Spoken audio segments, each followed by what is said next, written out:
कहा। ये जानने से पहले करण कौन था ये जानना ज़रूरी है। तो चलो शुरू से शुरुआत करते हैं। ये कहानी है 5000 साल पहले की।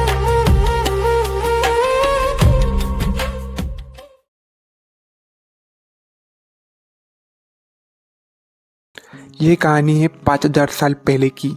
एक राजकुमारी होती है, उनका नाम होता है पार्था। आप महाभारत में उन्हें कुंती माता के नाम से जानोगे। एक दिन उनके राज्य में एक ऋषि आते, दुर्वासा ऋषि। ये ऋषि थोड़े से गुस्से वाले थे, बात बात पर किसी को भी श्राप दे देते थे। और माता कुंती को ये पता था, तो माता उन्हें अपने महल में बुलाती है और उनकी सेवा करती है, उन्हें खाना खिलाती है, उन्हें विश्राम के लिए जगह देती है। गर्मी लगती तो उन्हें अपने हाथों से पंखा भी देती है। ये देखकर वो मुनि बहुत प्रसन्न हो जाते हैं, इतने प्रसन्न कि वो माता कुंती को एक आशीर्वाद देते, एक मंत्र देते जिससे कोई भी देव स्वर्गलोक से उन तक आ सकता है और उनकी कोई भी इच्छा पूरी कर सकता है। माता कुंती को यकीन नहीं होता कि ये मंत्र काम भी करेगा। वो सूर्यदेव को बहुत मानती थी, तो सूर्यदेव को वो मंत्र पढ़ के बुलाती है और सूर्यदेव साक्षात प्रकट हो जाते हैं। उसे भरोसा नहीं होता। सूर्यदेव उनसे पूछते, बोलिए आपकी क्या इच्छा है। लेकिन कुंती माता घबरा जाती है, क्योंकि वो सूर्यदेव को बोलती है मैंने सिर्फ इस मंत्र को टेस्ट करने के लिए बुलाया कि ये काम भी करता है कि नहीं। लेकिन सूर्यदेव बोलते हैं नहीं, आपको कुछ ना कुछ मांगना पड़ेगा, या नहीं तो पृथ्वी का संतुलन उतल पुतल हो सकता है। ये मंत्र बहुत पावरफुल है, ऐसा वो बोलते हैं। लेकिन कुंती माता बोलती है, बहुत घबरा जाती है। फिर सूर्यदेव बोलते हैं हम आपको एक पुत्र देंगे। फिर कुंती माता और घबरा जाती है कि पुत्र, वो बोलते हैं मैं अभी एक बालिक लड़की हूँ और इस उम्र में मैं बिना शादी के पुत्र मीन्स बहुत बदनामी होंगी, तो वो और डर जाती है। तो सूर्यदेव बोलते हैं आप पवित्र ही रहेंगी और ये पुत्र कोई साधारण पुत्र नहीं, ये पुत्र बहुत तेजस्वी पुत्र होगा। तो माता किसी तरह मान जाती है और पुत्र स्वीकार कर लेती है। लेकिन जैसे जैसे टाइम जाता है, टाइम के साथ वो और घबराने लगती है और इस घबराहट में उनकी ममता दब जाती है और उस पुत्र को वो एक टोकरी में रखकर पानी में छोड़ देती है। वो पुत्र सूर्य पुत्र था और सूर्य देवता ने उसे एक कवच कुंडल दिए थे, वही कवच कुंडल, और वो पुत्र और कोई नहीं करण था। तो वो पुत्र पानी में अभी वो कुंती माता छोड़ दिया है। वो पुत्र अगर कोई साधारण बालक होता तो वो नहीं जीवित रह पाता, लेकिन वो पुत्र पानी में जाता है और जाता है और फिर एक औरत राधेय, इसलिए एक औरत राधा उसे देखती है और उसे अपना लेती है। राधा थी एक सुत की पत्नी। सुत मीन्स कोई चालक, घोड़ा चालक या रथ चालक की पत्नी। तो वो उन्हें अपना लेती है उस पुत्र को, और तब से वो पुत्र का नाम पड़ गया सुत पुत्र और राधेय करण। तो करण जैसे जैसे बड़ा होता है तो उसका एक ही सपना था, एक महार धनुधर और वॉरियर बनना। लेकिन उसकी जाति के कारण उसे कोई शिक्षा नहीं दे पाता था, सब उसे सुत पुत्र बोलते थे।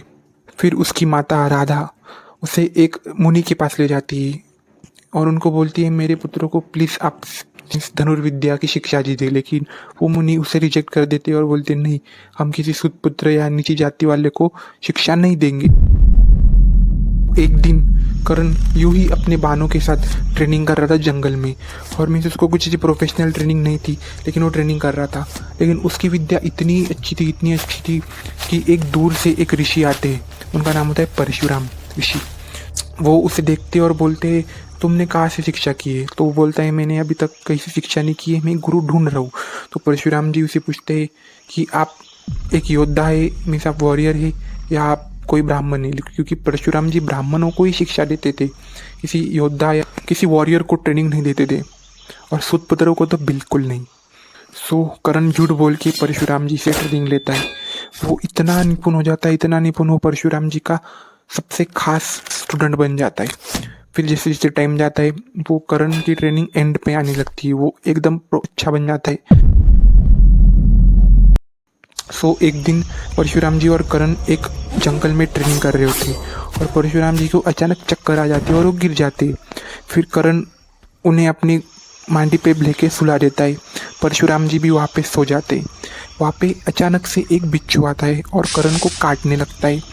और वो इतने ज़ोर से काटता है कि वहाँ से खून निकलने लगता है, लेकिन करण बिल्कुल नहीं हिलता, क्योंकि अगर वो हिला तो उसके गुरु की नींद भंग हो जाएंगी। तो इसलिए वो बहुत दर्द सहन करता है, लेकिन जो खून निकला था वो खून परशुराम जी तक पहुँच जाता है। और वो सब देख के वो इतने क्रोधित हो जाते कि तुमने मुझसे झूठ बोला, कोई ब्राह्मण इतना पीड़ा सहन ही नहीं, इतना दुख, इतना दर्द सहन ही नहीं कर सकता, ये सिर्फ एक क्षत्रिय ही कर सकता है। और इस झूठ के कारण परशुराम जी इतने क्रोधित हो जाते कि वो कर्ण को श्राप देते कि तुम्हें जब इस विद्या की सबसे ज़्यादा ज़रूरत होगी ये तुम्हारे काम नहीं आएंगी, तुम भूल जाओगे। और ये सुन के कर्ण बहुत घबरा जाता है, वो माफ़ी मांगने लगता है, लेकिन परशुराम जी अपनी बात से नहीं हटते और वहाँ से चले जाते। फिर कर्ण सबसे निपुण धनुर्धर बनने के लिए एक कार्यक्रम में जाता है, जो होता है अर्जुन को अनाउंस करने वाले थे उनके घर वाले कि मैं सबसे अच्छे, दुनिया के सबसे बेस्ट धनुर्धर है। लेकिन वहाँ कर्ण उसे चैलेंज करता है कि नहीं, पहले तो तुम मुझसे लड़ो, फिर बोलो खुद को अच्छे धनुर्धर, नहीं तो ये नाम मुझे दे दो अच्छे धनुर्धर का। फिर सब उससे उसका गोत्र जात भी पूछने लगते। फिर वो थोड़ा सा शर्मिंदा हो जाता है गोत्र का नाम सुन के, सब उससे स्कूल भी कहाँ से तुमने शिक्षा ली पूछने लगते, क्योंकि वो अर्जुन पे भारी पड़ रहा था। फिर दुर्योधन देखता है और दुर्योधन बोलता है अच्छा धनुर्धर होने के लिए कोई अच्छी जात का ऐसा महत्व नहीं है, और सिर्फ अर्जुन को सिर्फ एक क्षत्रिय ही अगर चुनौती कर सकता है तो एक राजा ही चुनौती दे सकता है। तो आज से कर्ण को मैंने अंगराज का राजा बना दिया। इस इंसिडेंट के बाद कर्ण दुर्योधन के लिए इतना लॉयल हो जाता है, क्योंकि उसकी माँ के बाद किसी ने उसको रिस्पेक्ट दिए तो वो दुर्योधन ने ही दिए। देन महाभारत का टाइम आता है और कर्ण दुर्योधन के साइड होता है, क्योंकि वो उसका बेस्ट फ्रेंड था। वो कृष्णा जी को भी पता होता है अगर कर्ण दुर्योधन के साइड हो तो उनका जीतना बहुत मुश्किल है। तो वो कर्ण को कन्विंस करने जाते हैं कि पांडु तुम्हारे भाई है, जो कि होते। और लेकिन कर्ण ये सुन के थोड़ा डर हिल जाता है कि वो अपने भाइयों को कैसे मारेगा, लेकिन वो अपनी बात से अड़ नहीं सकता था, वो अपने शब्द का बहुत ये था। देन कृष्णा जी के कहने पर इंद्रदेव एक ब्राह्मण का रूप लेके कर्ण के पास जाते ही उससे अपना कुंडल और कवच मांगने। कर्ण समझ जाता है कि कृष्णा जी की चाल है, लेकिन वो खुद इंद्रदेव उनसे मांग रहे तो ये मीन्स देवों के देव मांग रहे तो वो उन्हें दे देते, और वो इतने झटके से देते कि एकदम कैसे निकालते, कवच भी एकदम झटके से निकालते थे। इंद्रदेव को चिंता थी अर्जुन न हारे, कर्ण के हाथों ब्राह्मण बन के दान मांगने कर्ण की ओर से बढ़ चले। ब्राह्मण को पहचान चुके थे फिर भी थे अनजान बने। दानवीर ने इच्छा पूछी, चेहरे पे मुस्कान सजे। ब्राह्मण बोले देना चाहते हो तो मैं ये मांगूंगा, कुंडल अपने कानों के और कवच करो ये दान मुझे। सम्मान करा ब्राह्मण को हरा देने थी पहचान, बता रवि ध्यान करा अभिमान बिना, बस ध्यान करा एहसान बिना। कुंडल खींचे कानों से छाती से कवच को खींचा, इंद्रदेव है सामने भी जान उन्होंने दान करा। दिन महाभारत होता है, कर्ण और अर्जुन सामने सामने आते।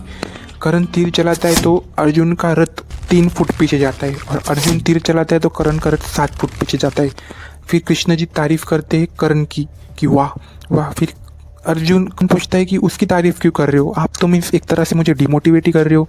तो कृष्ण बोलता है अरे मूर्ख, तुम्हारे रथ पे एक ध्वजा पे हनुमान है, और मैंने खुद साक्षात कृष्णा भगवान विष्णु के अवतार ने रथ की डोरी पकड़ी है। फिर भी अगर रथ 1 इंच भी पीछे जाए तो कर्ण मीन्स इसका तारीफ का भागीदार है।